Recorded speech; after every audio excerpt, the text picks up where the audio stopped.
The girl put on an oxygen mask. Then she slowly walked into a barrel full of honey, and completely submerged in honey.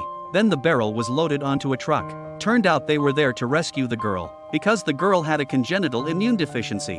She could only live in a sterile greenhouse. But that day came a storm.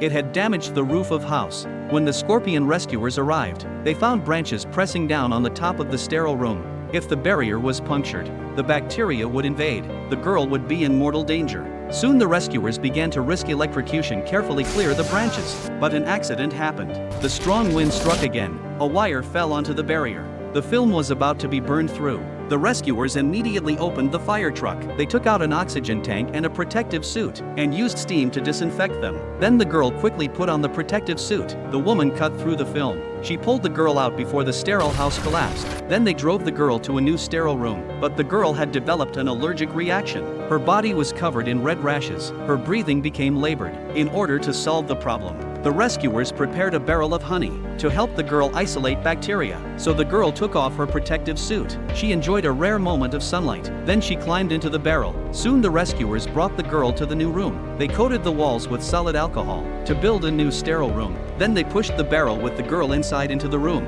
The father first encouraged the girl. Then the woman told her to hold her breath, and pulled out the girl's oxygen tube. Then the man threw out a match. The flames ignited instantly, and set the room on fire. As the temperature rose, the girl felt scorching heat. Her skin developed blisters. As time passed, the honey in the barrel began to solidify. The girl couldn't move. 1 minute passed. Realizing the girl couldn't hold on, the rescuer pressed the switch. The flames were extinguished. Then oxygen was pumped into the room. Now it became a perfect sterile space, and the girl must rely on her own strength to get out. Everyone prayed for her. Next second the girl really stood up, and the blisters on her skin had disappeared. The girl was reborn. Finally the Scorpion team built a new sterile room for the girl, and helped her with treatment. They even used VR equipment to throw a special dance party for the girl. So here's the question: how long could you stay in such a small room?